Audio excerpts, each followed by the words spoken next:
अस्सलाम वालेकुम वरहमतुल्लाहि वबरकातुहू। दोस्तों, मेरे चैनल में खुश आमदीद।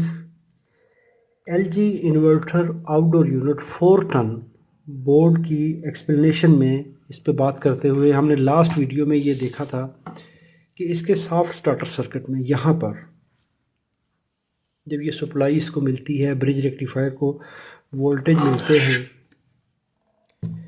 यहाँ पर ये वोल्टेज बनने के बाद आउट होते हैं और रिएक्टर पे जाते हैं, जो कि ये वाला रिएक्टर है। तो ये रिएक्टर के दो कनेक्टर हैं, एक ये वाला और एक ये वाला। एक कनेक्टर ब्लू वाला इस जगह पे लगता है, ऑरेंज वाला इस जगह पे लगता है। ब्लू वाले कनेक्टर इस पे पॉजिटिव वोल्टेज आते हैं, जो कि ब्रिज रेक्टिफायर की आउटपुट है। यहाँ पर ये पॉजिटिव वोल्टेज यहाँ पे आ गए। इसके आगे दो कॉइल्स हैं, दोनों कॉइल्स एक एक आईजीबीटी पे अलग-अलग लगी हुई हैं और हर एक सेट पे आईजीबीटी कॉइल और इनका अलग-अलग रेक्टिफायर है। ये रेक्टिफायर वोल्टेज बनाने के बाद आउटपुट देता है कैपेसिटरों को। ये जो हमारे कैपेसिटर बैंक है यहाँ पर। अभी आज हम इसका ड्राइवर सेक्शन देखेंगे। यहाँ पर ये इसके दो आईजीबीटी हैं, आईजीबीटी को ड्राइव आती है। यहाँ पर लगी हुई है फैन 3227 आईसी और इसके पीछे A20114 आईसी लगी हुई है, ये वाली। इसको जब कमांड मिलती है इस माइक्रो कंट्रोलर से, तो ये कैसे काम करती है, किस तरह से वोल्टेज बनाती है। इस आईसी के वोल्टेज बनाने का तरीकाकार, यानी वोल्टेज को बूस्ट करने का तरीकाकार बहुत सिंपल और यूनिक सा है। तो यहाँ पर इसका हम सैंपल सर्किट देख लेते हैं। जो हमने अपना सर्किट बनाया था, ये तकरीबन सैंपल सर्किट उससे मिलता जुलता है। अगर हमें किसी सर्किट की सर्किट डायग्राम नहीं मिलती पीसीबी की किट की, तो हम क्या करते हैं, उस आईसी की डाटा शीट पे जाते हैं। तो फिर हमें उस सेक्शन का पता चल जाता है कि इस सेक्शन के अंदर क्या हो रहा है, इस सेक्शन के अंदर क्या हो रहा है। यहाँ पर जैसे हमने कहा था, तो ये सप्लाई बनी, रिएक्टर्स पे आईजीबीटी लगे हुए हैं, रेक्टिफायर है, फिर ये सप्लाई आउट होती है। अभी इसका काम शुरू हो जाता है। इस आईसी को जब कंट्रोल सिग्नल आता है पिन नंबर 4 पे, ब्राउन आउट इनपुट कहते हैं, तो ये आईसी एक्टिव हो जाती है। नॉर्मली इसको सप्लाई मिलती है 28 नंबर पिन पे, इसको 15 वोल्ट देते हैं वीसीसी। जब ये सप्लाई मिल जाती है तो ये 5 वोल्ट आउट करती है पिन नंबर 3 से, एक एसएमपीएस कंट्रोलर की तरह। इसके अंदर भी उसी तरह सीटी और आरटी लगे हुए हैं टाइमिंग के लिए, और बाकी इसके अंदर मुख्तलिफ़ किस्म की सिग्नल्स की वेरिफिकेशन होती है। इनपुट पे कितने वोल्टेज हैं वो मेजर करेगी, आउटपुट पे कैपेसिटर बैंक पे कितने वोल्टेज हैं। इन दो चीज़ों को देखते हुए फिर ये क्या करेगी, ड्राइव देगी इन आईजीबीटीज़ को। ये ड्राइव बनने के बाद ये स्विच करेगी और यहाँ पर कितनी करंट आईजीबीटी से फ्लो होती है, क्योंकि नॉर्मली जो वोल्टेज बनते हैं पॉजिटिव वोल्टेज, ये कॉइल से होते हुए रेक्टिफायर से होते हुए कैपेसिटर पे चले जाते हैं आगे। जैसे ही ये पल्स जनरेट करता है, तो फिनोमेना क्या है कि जो वोल्टेज रेक्टिफायर से आ रहे हैं कॉइल से गुजरने के बाद अचानक से उनको एक शॉर्ट सर्किट दे दिया जाता है, एक खुद से पल्स बनाई जाती है। मिसाल के तौर पे हमें चाहिए 350 वोल्ट, 350 वोल्ट, यहाँ से 300 वोल्ट आ रहे थे, उन 300 वोल्ट को यहाँ पर पल्स दी जाती है। जैसे ही पल्स देते हैं तो इस कॉइल के अंदर, इस रिएक्टर के अंदर मैग्नेटिक फील्ड बनता है, तो ये एनर्जी को स्टोर करेगी। जैसे ही वो पल्स ऑफ होगी तो इसका बना हुआ मैग्नेटिक फील्ड सिकुड़ता है। जैसे ही वो मैग्नेटिक फील्ड सिकुड़ेगा, तो ये जो इसके सिकुड़ने की वजह से जो वोल्टेज बनते हैं वो अप्लाइड वोल्टेज के अपोजिट होते हैं, तो वो वोल्टेज अप्लाइड वोल्टेज में ऐड हो जाते हैं। यानी हमने 300 वोल्ट यहाँ पर दिए डीसी वोल्टेज, 220 या 210 वोल्ट आए, वो 320 वोल्ट बने, जो भी बने। आगे कितनी कमी है उस हिसाब से कैलकुलेशन करते हुए यहाँ से ये पल्स विड्थ आउट करेगी इस पॉइंट से। GD1 और GD2, ये GD1 और GD2 दो सिग्नल हैं, गेट ड्राइव 1 और गेट ड्राइव 2। ये सिग्नल यहाँ से आते हैं। अभी इनका ड्यूरेशन कितना है, कितना मैग्नेटिक फील्ड बनाना है, ये डिपेंड करता है वोल्टेज डिफरेंस पे। अगर यहाँ पे बहुत ज़्यादा कमी है तो इसको ज़्यादा देर के लिए IGBT ऑन करना पड़ेगा, ज़्यादा करंट फ्लो होगी, ज़्यादा मैग्नेटिक फील्ड बनेगा, तो ज़्यादा वोल्टेज आउटपुट में मिलेंगे। उसी हिसाब से ये अपना ड्यूटी साइकिल एडजस्ट करेगी। इसकी मुख्तलिफ पिनें हैं, उनको भी हम देख लेते हैं। अभी यहाँ पर ये IC लगी हुई है A20114, पिन नंबर 1 है, और यहाँ से पिन नंबर 10, पिन नंबर 11, 20, 21, ये आखिरी 30, ये 31 और ये 40 पिन IC है। इसके साथ मुख्तलिफ कंपोनेंट हैं और हर पिन का एक अलहदा से फंक्शन है। इस सर्किट को देख लें, अगर इसके इर्द गिर्द देखें तो यहाँ पर ये जो हमने करंट सेंसर IC डिस्कस की थी, इसकी जैसे ही आउटपुट यहाँ से निकलती है तो यहाँ पर ये दो रेक्टिफायर लगने के बाद 1 मेगा ओम की 3 रजिस्टर लगी हुई हैं, 1, 2 और 3। तीनों वोल्टेज ड्रॉप करने के बाद ये सप्लाई दे देती हैं। यहाँ पर 5 नंबर पिन पे सिग्नल आ जाता है। अच्छा, एक तो ये सिग्नल आ गया कि इनपुट पे वोल्टेज कितने हैं। ऐसा ही अभी कैपेसिटर बैंक पे, ये जो हमारा कैपेसिटर बैंक है, तो इसके ऊपर ये दो पैरेलल में लाइनें हैं, एक ये लाइन और एक ये लाइन। ये लाइन है प्रोटेक्शन की। अगर वोल्टेज एक लिमिट से ज़्यादा बढ़ जाए तो ये जो इस साइड वाली लाइन है ये अपना फंक्शन करेगी। नॉर्मली वोल्टेज की मेजरमेंट के लिए, पैमाइश के लिए ये सर्किट इस्तेमाल होता है, जो कि राइट साइड पे 1, 2, 3 ये रजिस्टर। तो ये कमांड बन के यहाँ पे आती है, इनको ये मेजर करेगी हर IGBT के अंदर, लेफ़्ट और राइट के अंदर कितनी करंट फ्लो हो रही है। इसकी पल्स जो है, इसकी इंफॉर्मेशन यहाँ से चलेगी, इस IC को इन पॉइंट्स पे आ जाएगी। इसका एक्टिवेशन सिग्नल यहाँ से पिन नंबर 35 से चलता है। अगर यहाँ पे कोई प्रॉब्लम होगा, ये IC अपना जो ड्यूटी दी है वो नहीं कर रही, इसको कहा गया है कि वोल्टेज मेंटेन करो, अगर ये फेल हो जाती है, यहाँ पर ओवर करंट हो जाती है, यहाँ पर वोल्टेज बहुत ज़्यादा ड्रॉप हो जाते हैं, यहाँ पर वोल्टेज लिमिट से ज़्यादा हो जाते हैं, जो भी कंडीशन बनती है, तो ऐसी सूरत में यहाँ पे R13 पे सिग्नल आता है। तो ये माइक्रो कंट्रोलर को पता चल जाता है कि जी PFC सेक्शन का फॉल्ट है, तो वो फ़ौरन से इस सर्किट को ऑफ करवा देगी। चलिए इसकी डाटा शीट देख लेते हैं, फिर इसको प्रैक्टिकली हम देखते जाएंगे कि ये सर्किट कैसे बना हुआ है। Continuous conduction mode interleaving PFC control IC, तो ये PFC को कंट्रोल करती है। सप्लाई वोल्टेज इसके मैक्सिमम 24 वोल्ट तक हो सकते हैं। तो इसमें फीडबैक भी है, under voltage, over voltage, boost converter function है, ये सारी कहानियाँ इसके अंदर हैं। इसमें पैकेज हैं दो तरह के, एक है 40 पिन पैकेज और एक है 20 पिन पैकेज। 40 पिन पैकेज का पिन आउट ये है, पिन नंबर 1 FMR FMC। यहाँ पर पिन डेफिनेशन है, फ्रीक्वेंसी मॉड्यूलेशन सेटिंग रजिस्टर और फ्रीक्वेंसी मॉड्यूलेशन सेटिंग कैपेसिटर। तो हमारे इस बोर्ड के अंदर ये दोनों पिनें इस्तेमाल नहीं हुई। आगे पिन नंबर 3 को देख लें तो ये V रेफरेंस है। V रेफरेंस क्या है कि जब इस IC को सप्लाई मिल जाती है तो यहाँ से 5 वोल्ट रेफरेंस आउट करती है। तो अगर देखें पिन नंबर 3 पे ये कैपेसिटर लगा हुआ है, तो इस पे हम रेफरेंस वोल्टेज इस पॉइंट पे चेक कर सकते हैं। ये टेस्ट पॉइंट इसलिए बनाए जाते हैं कि जी इसको हमने अगर मॉनिटर करना हो तो ये चीज़ें चेक कर सकते हैं। पिन नंबर 4 इसकी ब्राउन आउट है। सैम्पल सर्किट में इसको डायरेक्टली ऑन करने के लिए यहाँ पर ये एक एक्टिवेशन सिग्नल बना के दे दिया जाता है, लेकिन जब माइक्रो कंट्रोलर से कंट्रोल किया गया है तो फिर पिन नंबर 35, माइक्रो कंट्रोलर की पिन नंबर 35 इस बोर्ड के अंदर, किसी और में और माइक्रो कंट्रोलर होगा तो उसकी कोई और पिन होगी, तो वो यहाँ पर ये जो PFC IC ऑन ऑफ है, ये सिग्नल यहाँ पे आता है। आगे 1K की रजिस्टर है और ये सिग्नल बनने के बाद पिन नंबर 4 पे आ जाता है, इस पॉइंट पे। पिन नंबर 5 पे जैसे हमने कहा था ये वोल्टेज जो हमने लाइन वोल्टेज है वो आते हैं। तो pin number 6 PD phase drop, ये माइक्रो कंट्रोलर कंट्रोल करता है। अगर किसी वक्त उसको एक IGBT ऑफ करना हो तो वो PD सिग्नल को यूज़ करेगा।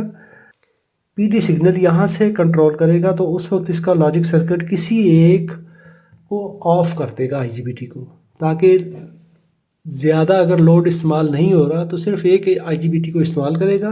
तो PD फेज ड्रॉप आउटपुट इस्तेमाल, फेज ड्रॉप फंक्शन यूज़ करेगा।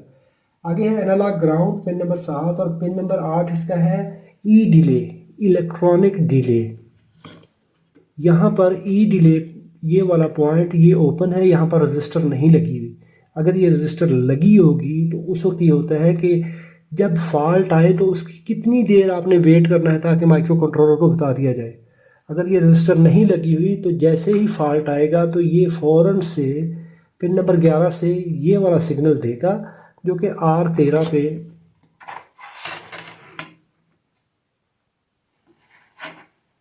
R13 भी इस पॉइंट पे वो सिग्नल आ जाता है।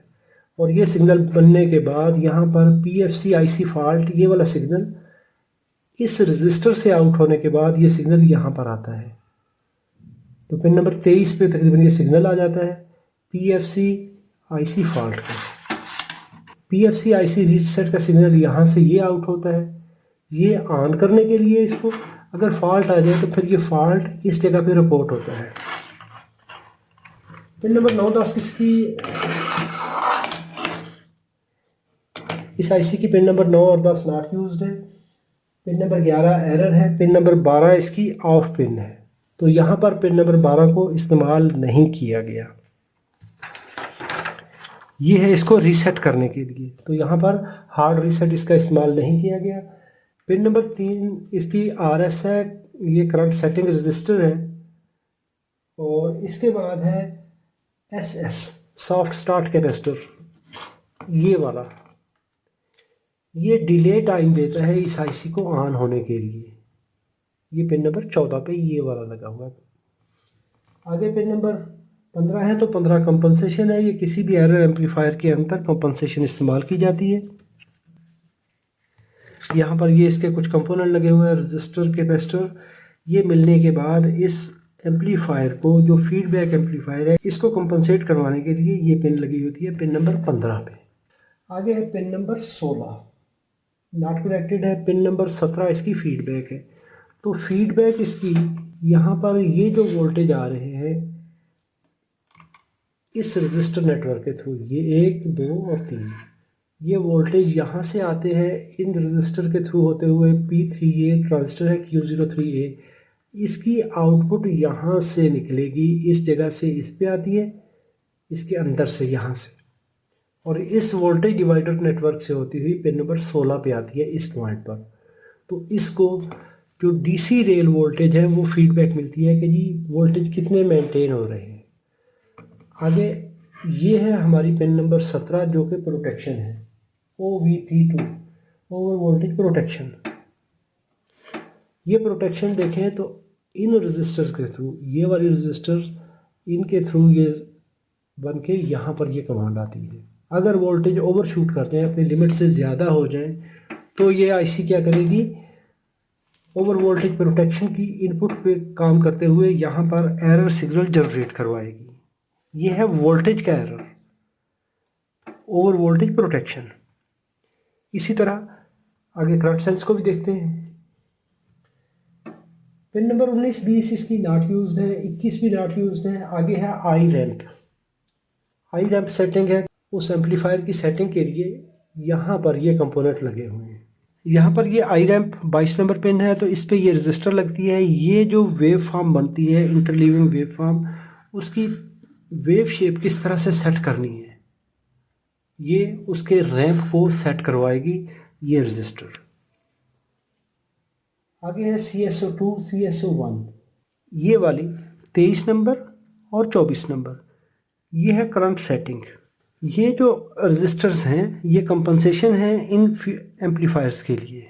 एम्पलीफायर है, करंट सेंस एम्पलीफायर है, जो यहाँ से करंट सेंस आएगी ये उसकी सेटिंग है, उसकी कंपनसेशन पिन है। इसके बाद CS1, CS2, जब ये स्विच करेगा, आईजीबीटी चलेगा, आईजीबीटी ऑन होगा, तो कितनी करंट फ्लो होगी वो पल्स आएगी CS1 पे, इस पॉइंट पे, और CS2 इस पॉइंट पे। ये दोनों सिग्नल यहाँ पे आएंगे। जितनी सेटिंग हो चुकी है, करंट सेटिंग हो चुकी है कि इतनी करंट चाहिए, उतनी करंट पे पहुँचने के बाद ये OCP1, अगर एक IGBT के अंदर एरर आता है तो CS1 का एरर आएगा, ये सिग्नल आएगा यहाँ पर। और साथ ही अगर दूसरे में भी आता है एरर तो इसका एरर यहाँ पे आएगा OCP2। दो तरह के एरर जनरेट होंगे, ये आ जाएंगे एरर ब्लॉक में। एरर ब्लॉक इस IC के अंदर है, तो ये जो भी एरर आएगा तो साथ में इसको गेट ड्राइव 1 और गेट ड्राइव 2 दोनों सिग्नल्स आ रहे होते हैं। किसी वक्त भी ओवर करंट होती है तो ये सर्किट फ़ौरन से एरर जनरेट करेगा पिन नंबर 11 से, और माइक्रो कंट्रोलर उसी वक्त पिन नंबर 4 पे आने वाली ड्राइव को कट कर देगा ताकि ये IC ऑफ हो जाए। ओवर करंट सूरत में उसने जो सेफ्टी प्रिकॉशन लेने हैं वो सेफ्टी वर्क अपने करेगा। मिसाल के तौर पे उसने अगर सॉफ्ट स्टार्टर सर्किट को ऑफ़ करना है, उसने इनपुट करंट काटनी है, तो वहाँ पे वो रिलेज़ को ऑफ़ करेगा ताकि इस सर्किट को फीड होने वाली करंट ही रुक जाए। 28 नंबर पिन पे ये VCC कैपेसिटर लगा हुआ है। इसको जो वोल्टेज आते हैं ये आते हैं हमारे 15 वोल्ट कैपेसिटर से, इस वाले से। VCC कैपेसिटर 28 नंबर पिन पे है, इसको जो सप्लाई आती है वो यहाँ से। ये कैपेसिटर है हमारे IGBT ड्राइवर्स के लिए, तो इसको भी सप्लाई इसी पॉइंट से आती है, इस कैपेसिटर से। जब ये सप्लाई ऑन हो जाती है, हम स्टैंड बाई का सिग्नल देते हैं, तो ये बाइसिंग वोल्टेज इनको मिल जाते हैं 15 वोल्ट यहाँ से। आगे पिन नंबर 31 नॉट कनेक्टेड है, पिन नंबर 32 और 34 दो हैं ड्राइव सिग्नल, ये वाले 1 और 2। ये दोनों ड्राइव सिग्नल इस पॉइंट पे आते हैं, PFC PWM 1 और 2। यहाँ से ये सिग्नल चलते हैं और इन दो पॉइंट से आउट होते हुए इस IC की फैन 32-27 की इन दो पिनों पे आते हैं, 2 और 4 पे। पिन नंबर 3 इसकी ग्राउंड है, पिन नंबर 1 पे इनेबल सिग्नल है, और पिन नंबर 8 पे इनेबल सिग्नल है। पिन नंबर 7 इसकी VCC है, ये वाली, ये आती है यहाँ से। तो जैसे ड्राइव आएगी, ये ड्राइव यहाँ से प्रोसेस करने के बाद लो साइड IGBT ड्राइवर है, इस 20 ओम की रजिस्टर से एक ड्राइव यहाँ से, ये गेट ड्राइव कंपोनेंट से होते हुए इस गेट को मिल जाएगा।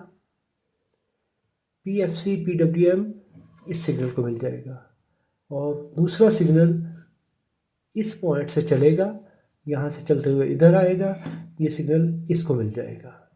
तो ये हमारा दूसरा IGBT है, इसको ड्राइव मिल जाएगी।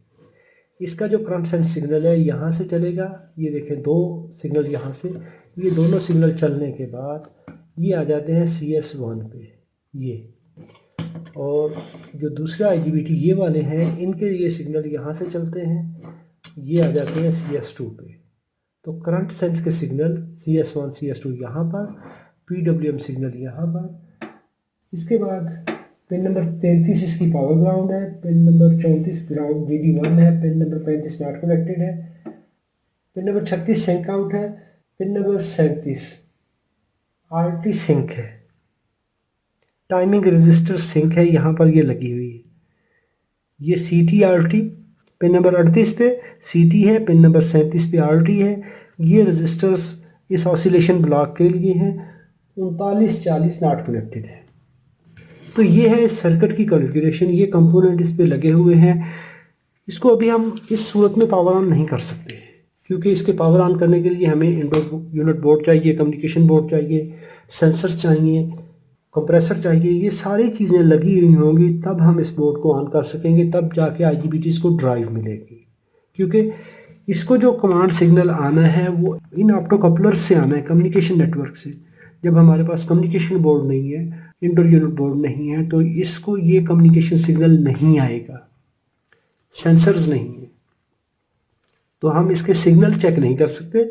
नॉर्मली 35 नंबर पिन से 5 वोल्ट का सिग्नल आता है इस जगह पे PFC ऑन ऑफ का, और इस कैपेसिटर पर 15 वोल्ट सप्लाई आती है, इस कैपेसिटर पर 15 आती है। ये सप्लाई बनने के बाद ये ड्राइव देगा इन IGBTs को, तो ये अपना प्रोसेस करेंगी। ड्राइव आएगी,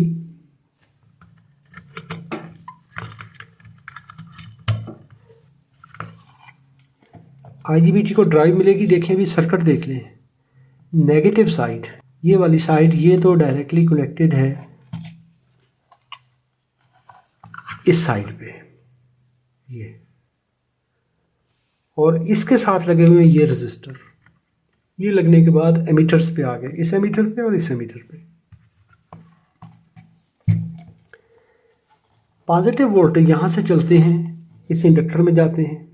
इंडक्टर के दोनों पॉइंट इकट्ठे हैं, लेकिन इंडक्टर की दूसरी साइड देख लें तो दोनों अलग-अलग हैं, एक ये और एक ये देखेंगे तो ये इस आईजीबीटी के साथ लगा हुआ है, ये वाला इस आईजीबीटी के साथ लगा है, इसके साथ ये रेक्टिफायर और इसके साथ ये रेक्टिफायर, और इन रेक्टिफायर्स की आउटपुट आती है इस पॉइंट पर।